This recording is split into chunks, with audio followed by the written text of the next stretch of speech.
My name is Kyra. I was hired to clean up after Anthony and his beautiful wife, Abigail. But the truth is, it was never just the dishes or the laundry I was cleaning. What started as a harmless glass of wine turned into something darker. He asked for a drink, and I foolishly offered him something sweeter. The juice that can make you forget your partner and follow just me. But now, I carry the shame, the guilt, and the truth that tore their marriage apart. And this is my story. Before I continue, let me pause for a while and appreciate you all that have been so dedicated to this channel. You all have been so amazing, and I am really grateful. Your countless support will never go unnoticed.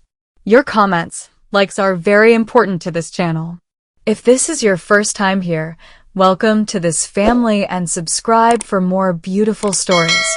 Now let me take you to the deepest part of this emotional, heartbreaking, betrayal, redemption, and lovely story. Las Vegas is a city where secrets wear suits and lies sparkle like diamonds. That's where I worked, in one of those grand, glossy homes nestled behind tall gates and trimmed lawns. I was the housekeeper for Abigail and Anthony Matheson, a couple that, from the outside, looked picture perfect. But even diamonds can be fake when you look closely enough. I took the job because I needed to survive. Rent was rising, my younger brother needed school fees back in Phoenix, and I was tired of scrubbing motel bathrooms for tips. Abigail interviewed me herself. She wore a white blouse, no makeup, and a tired smile that said she didn't trust easily. I just need someone who respects boundaries and does the job well, she said. I'm that someone, I told her. And I meant it. For the first few weeks, everything was smooth. Abigail was kind, firm, and respectful. She greeted me in the mornings, gave me a bonus when I organized the garage without being asked, and sometimes left lunch for me on the kitchen counter with a note. You work hard. Eat something warm. But Anthony? He was different. The first time I met him, he walked in with his sunglasses on at night. Tall, confident, and dressed like the world belonged to him. He was charming, no doubt about that.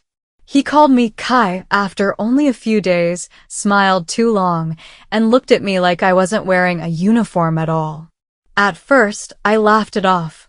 Men like him flirted with waitresses, bartenders, anyone who stood still long enough. I had seen it before. But then came the wine. It was a warm Saturday evening. Abigail had gone to visit her sister across town. I was finishing up vacuuming the living room when Anthony walked in with a loose tie around his neck.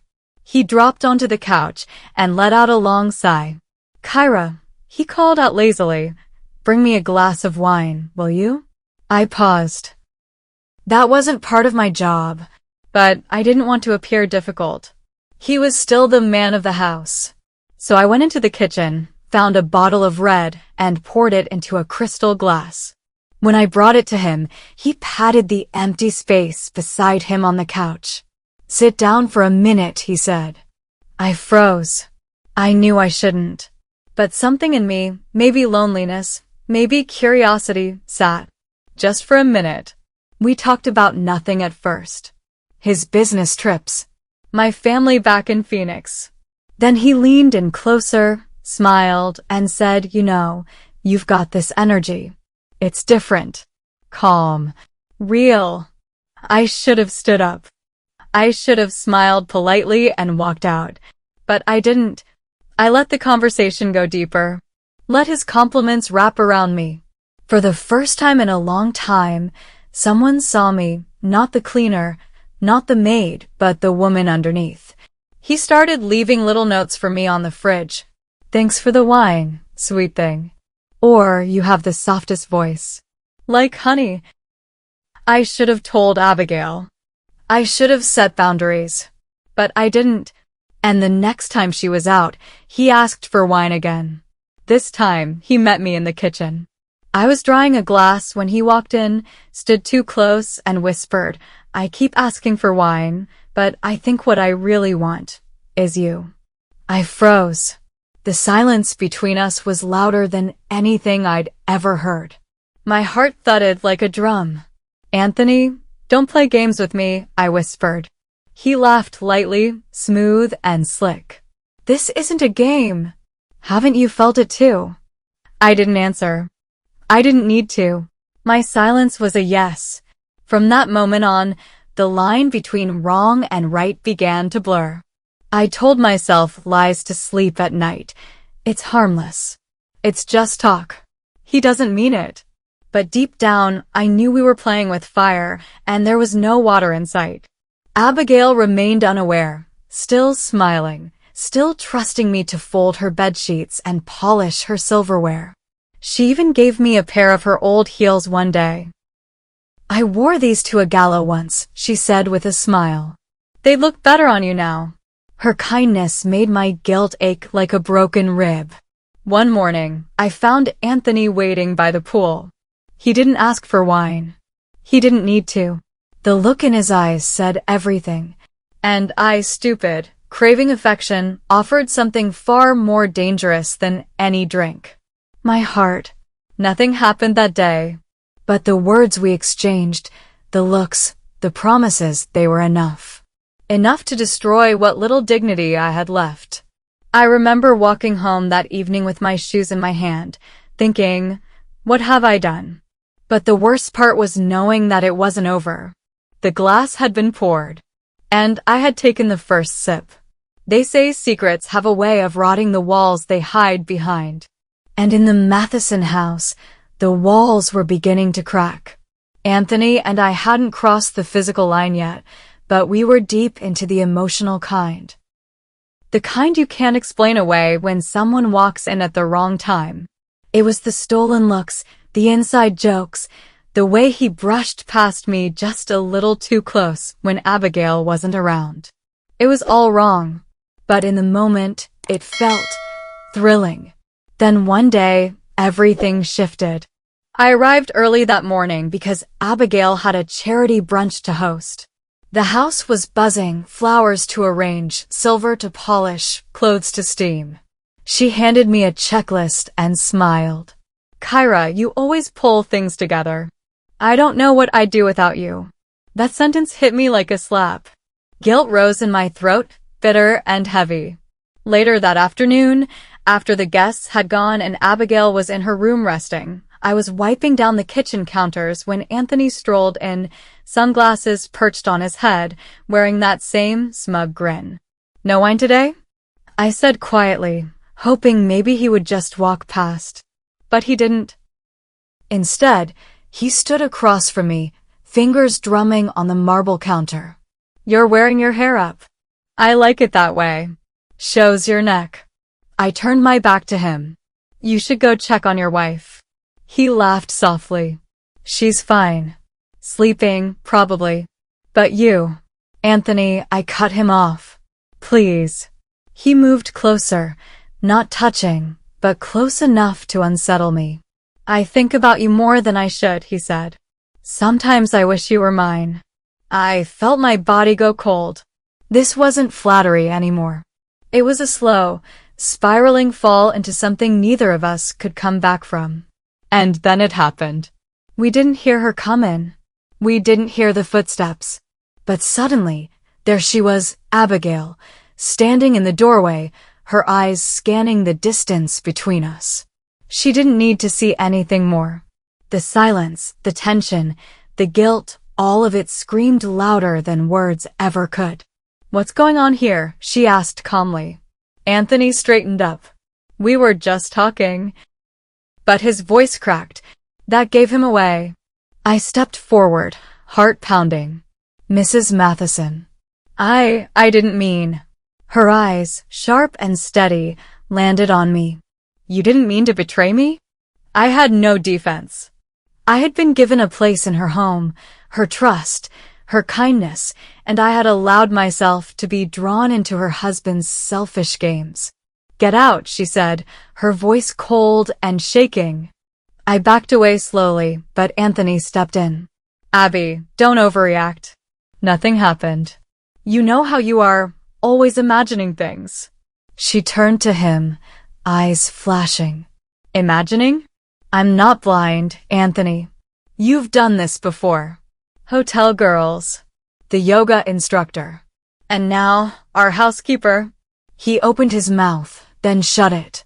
Abigail looked at me once more, then walked away. I left the house in shame that day. Not fired, she hadn't even officially dismissed me, but I knew I couldn't return. That night, I couldn't sleep. I stared at the ceiling of my tiny apartment, going over every moment, every word. I thought of how easy it had been to fall for Anthony's charm. How he'd made me feel seen in a way I hadn't felt in years. But now I saw what I really was to him. Just another stop on his road of destruction. 2 days passed before I got a message. It was from Abigail. Come tomorrow. We need to talk. My hands trembled as I read it. The next morning, I returned to the house. My heart felt like it would explode out of my chest. I knocked gently and waited. She opened the door and led me to the living room. No shouting. No crying. Just quiet. I want to ask you something, she said, sitting across from me. Why did you let him pull you in? I stared at my hands. Because I was lonely. Because he said things I hadn't heard in a long time. Because I was weak. She nodded slowly. That's honest. I can respect that. I never wanted to hurt you, I whispered. She looked tired, but there was strength in her eyes. He's done this before. I stayed because I thought love meant enduring pain. But this time, he brought the pain right into my home. And that, I can't forgive. I didn't expect what she said next. I'm not going to fire you. My head snapped up. Don't get me wrong. I don't trust you. And it will take a long time before I even feel comfortable around you again. But I'm not throwing away someone just because they made a mistake. I've been thrown away before. I won't do that to another woman. I burst into tears. She didn't comfort me. She just let me cry. I'm not doing this for you, she added. I'm doing this for me. Because I refused to let his mess make me cruel. That day, something changed inside me. Abigail had every right to hate me. But instead, she chose strength. She chose grace. And I, who had been so easily swayed, realized how far I had fallen from who I wanted to be.